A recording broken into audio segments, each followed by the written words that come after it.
All right, welcome back. So this is CBR number 3. This is on the Dominguez Hills course. As you can see from the icon of the course map above in the top right, it was a rectangle-ish. It looks like it got a little tail on it, so I'm going with a little bridge move here.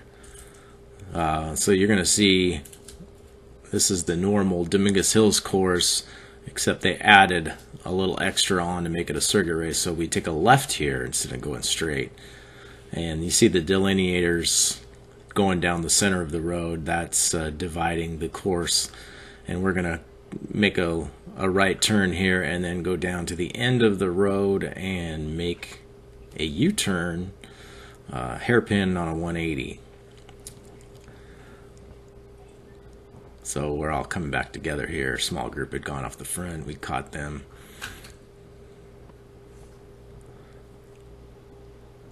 So it's kind of a downhill, and everybody tries to dive bomb going into the hairpin. It was kind of annoying. You know, you'd work to get yourself in a position, and then all these people would come dive bombing on either side of you, and then they can't corner to save their life.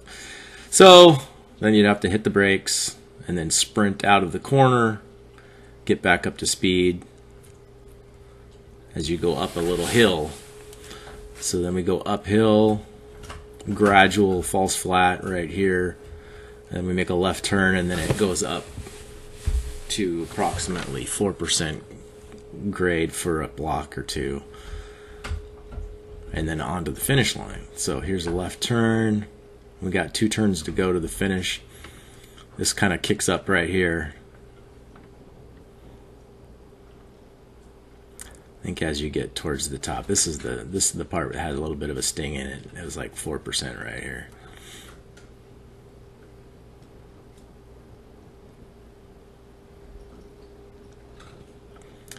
And you kind of crest the little riser right here, and then it levels off. And then this is the final turn up to the finish line, which is also on a little incline. So a lot of the course was uphill. It wasn't an easy course by any means, and there was a lot of wind today. And you can see by the clouds, it was a cloudy, kind of a cool day. Quite a few breakaways had gone up the road. This is like the last 15 minutes of the race. There was quite a few breakaways that had gone up the road. None of them stuck. This is a split right here, so I'm going with Byron is chasing it down. That one had some pretty heavy hitters in it. A couple of them monster racing guys were up there. So that was kind of a danger move. So I'm in the yellow jersey, so I'm the leader of the best all-around racer series. It's like a 10-race series that the CBR puts on. And we're all back together now. Reshuffle the deck. This is a downhill section. It's part of the old Dominguez Hills course. And then this is coming into the headwind right now.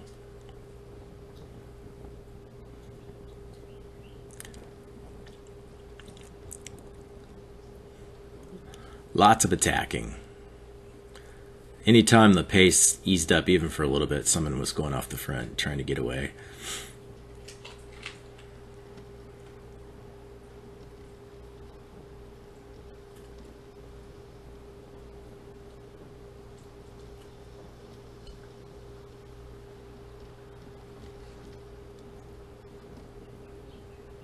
This is my teammate. It's Johnny Lance. Johnny's been riding really strong. Dave Holland, John Slover, Joel Wheeler, Mike Frias, all those guys, all my teammates were riding super strong today. So this is coming into the little downhill section again, heading towards the hairpin.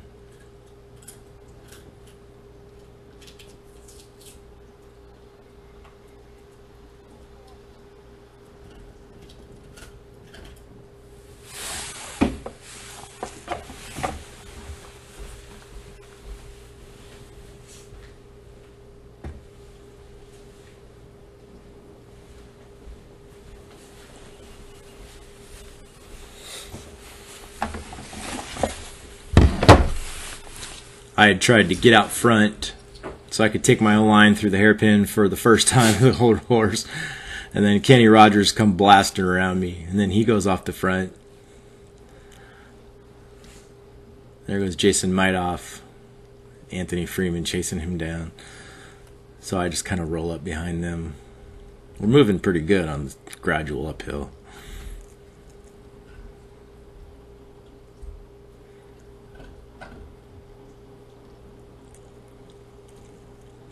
I actually liked the course. It was tough, and it was very selective. Yeah, a lot of people got dropped, which is surprising.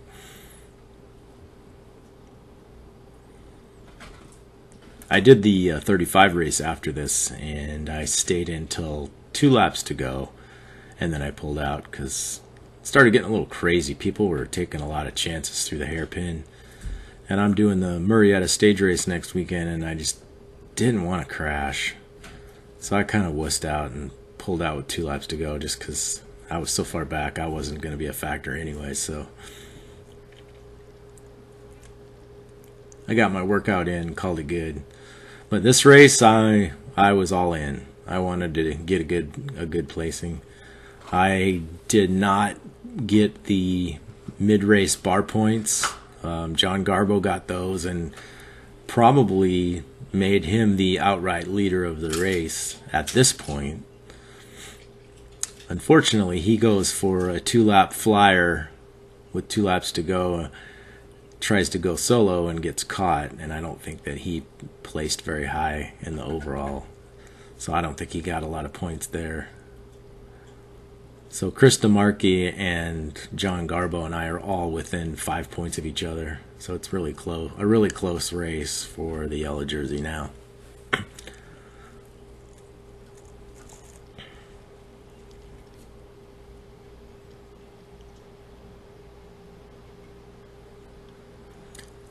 At this point, I just want to stay close to the front. The further back you are, the harder it is to move up.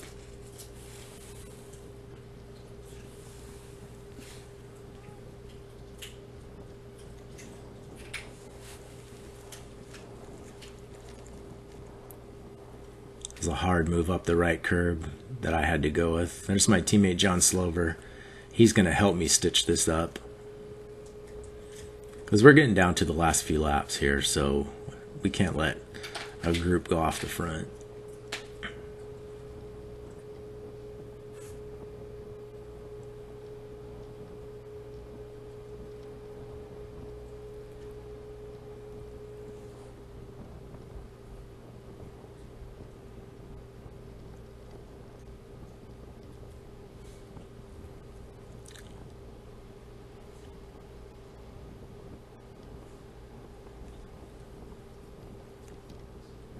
This is a pretty fast turn right here.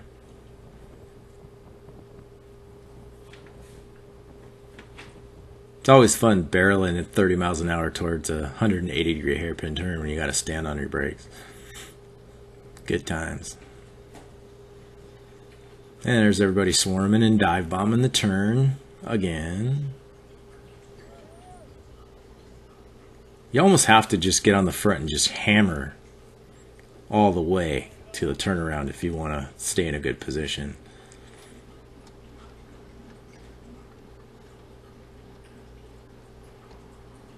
As you can see, you gotta sprint out of the corner. I do have a power meter, but I'm trying to figure out how to get the power to upload. I gotta mess around with the verb edit and get the metrics to show the power, because it would be interesting for me to see. I just barely got a power meter for the first time.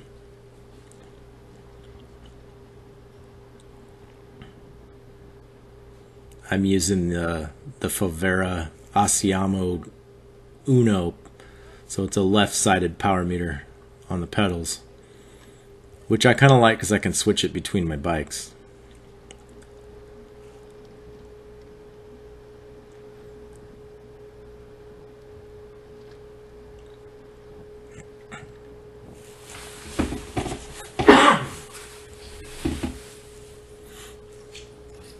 Thurl Rogers in front of me. The ageless one. It's always so strong. He had raced earlier and won the 60-plus race. He's already 60 years old. It's crazy, and he's already still that strong.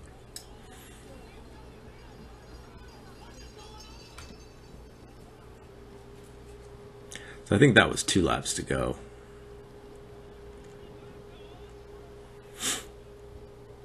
Oh, sorry, this is the lap. So, yeah, all the monster guys are coming to the front. So this is bell lap. So this is like the crunch time. Everybody's gonna try to move up. It's gonna be a race to the hairpin essentially, because that's where positioning is gonna be key.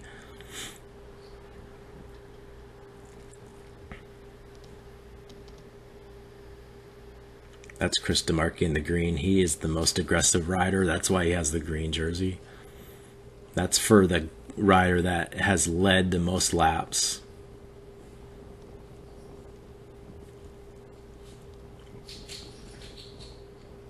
I think he's got like 22 points. So he's led 22 laps of the whole series so far, and he's got a pretty good cushion over the second place, which is his teammate, Phil Tinsman. Phil is also in this race. He had attacked quite a few times. One time he had gone solo, but it's pretty hard to stay away. There's some strong guys in the field, so everybody was pretty motivated to chase everything down. Jason Midoff, he had gone off a few times as well. Nothing was getting away. So we're going full gas down this hill, and I want to make sure that I stay up here with Chris, because I know that he's got a couple of teammates that are going to lead him out.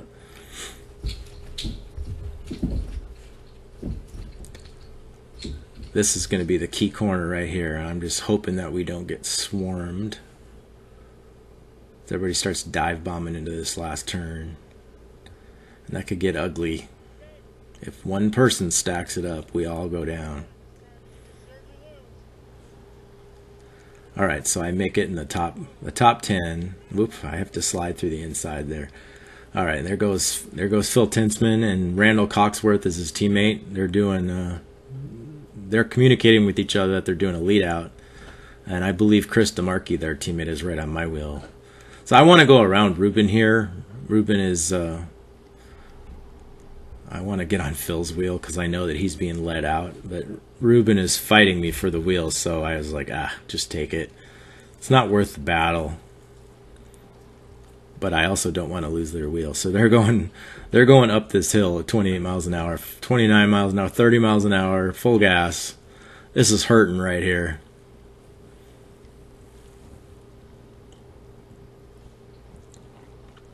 And we got one turn to go. Randall's going to pull off, and Phil's going to just blast off the front. And Ruben's on his wheel, and Ruben, unfortunately, can't keep up with Phil and gaps us off. So I've got to go around Ruben, and Phil's got quite a good lead on me at this point. So I got to kick as hard as I can. I'm trying to close on Phil, but I just don't quite catch him. So Phil gets first in the race, first 45, and I get the first 50 plus and second in the race. So I was really happy with that. I didn't think I'd even finish this race because I just didn't think it was my kind of course, but happy. Thanks.